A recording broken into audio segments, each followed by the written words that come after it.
ലോകത്തെ പുരുഷന്മാരെക്കാൾ കൂടുതൽ അംഗവൈകല്യമുള്ളത് സ്ത്രീകൾക്കാണ്. എന്നാൽ അംഗവൈകല്യം ഇല്ലാത്തവരേക്കാൾ അംഗവൈകല്യം ഉള്ള ആളുകളാണ് എല്ലാ മേഖലകളും കീഴടക്കുന്നത്. അതിന് ഏറ്റവും ബെസ്റ്റായിട്ട് എനിക്ക് തോന്നിയൊരു സ്റ്റോറി എന്ന് പറയുന്നത് 1982 ഓസ്ട്രേലിയയിലെ മെൽബണിൽ ജനിച്ച നിക് വോയ്ചിച്ച് എന്ന് പറയുന്ന ആളുടെ സ്റ്റോറിയാണ്. അദ്ദേഹം ജനിക്കുമ്പോൾ തന്നെ പൂർവാധികം കൂടുതൽ അംഗവൈകല്യത്തോടു കൂടിയാണ് ജനിച്ചത്. അദ്ദേഹം വളരെയധികം നിരാശനായിരുന്നു. എന്നാൽ അദ്ദേഹത്തിൻ്റെ അമ്മ അദ്ദേഹത്തിന് വർത്തമാനപത്രത്തിൽ വന്ന ഒരു അംഗവൈകല്യമില്ലാത്ത ഒരാളുടെ സ്റ്റോറി കാണിച്ചു കൊടുക്കുകയും അത് വായിച്ച് അദ്ദേഹം ജീവിതത്തിലേക്ക് തിരിച്ചു വരികയാണ് ചെയ്തത്. 10 വയസ്സിൽ ആത്മഹത്യയ്ക്ക് ശ്രമിച്ചിട്ടുള്ള വ്യക്തി കൂടിയായിരുന്നു അദ്ദേഹം. അദ്ദേഹത്തിന് ഇടതുകാലിൽ 2 വിരൽ ഉപ്പൂറ്റി ഉപയോഗിച്ചാണ് കമ്പ്യൂട്ടറിൽ ടൈപ്പ് ചെയ്യുന്നതും അതുപോലെ ഫോൺ അറ്റൻഡ് ചെയ്യുന്നതും മുടി ചീകുന്നതും വെള്ളം കുടിക്കുന്നതും അങ്ങനെയെല്ലാം അദ്ദേഹം ചെയ്യും.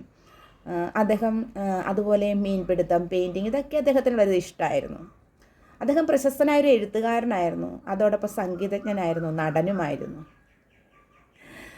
അങ്ങനെ അദ്ദേഹം എല്ലാ മേഖലകളെയും കീഴടക്കി എന്നുള്ളതാണ്. അദ്ദേഹം പ്രശസ്തനായ മോട്ടിവേഷൻ സ്പീക്കറായിരുന്നു. ദശലക്ഷക്കണക്കിന് ആളുകളോട് അദ്ദേഹം സംസാരിച്ചിട്ടുണ്ട് എന്നുള്ളതാണ്.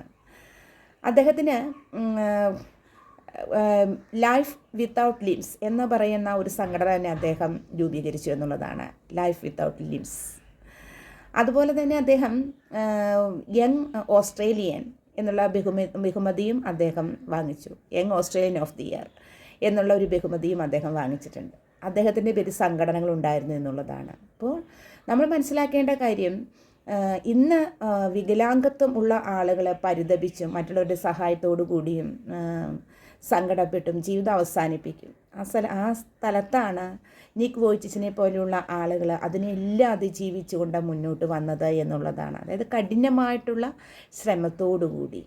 അപ്പോൾ ഇന്ന് ശാരീരിക വൈകല്യമുള്ള ആളുകളോട് എനിക്ക് പറയാനുള്ളത്, ജീവിതത്തിൽ അങ്ങനെ സംഭവിച്ചു, പക്ഷേ വിധിയെ പഴിക്കാതെ ജീവിതത്തിൽ വരുന്ന സ്ട്രഗിളിങ്സിനെ എല്ലാം നേരിടണം എന്നുള്ളതാണ്. എല്ലാത്തിനെയും ഫേസ് ചെയ്യുക എന്നുള്ളതാണ്. അതുപോലെ അല്പമെങ്കിലും സന്തോഷം മനസ്സിൽ ഉൾക്കൊള്ളുക.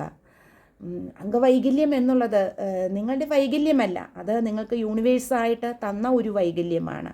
അപ്പോൾ അതിനെ മനസ്സിൽ ഉൾക്കൊണ്ടുകൊണ്ട് സന്തോഷത്തോടു കൂടി ഇരിക്കുക എന്നുള്ളതാണ്.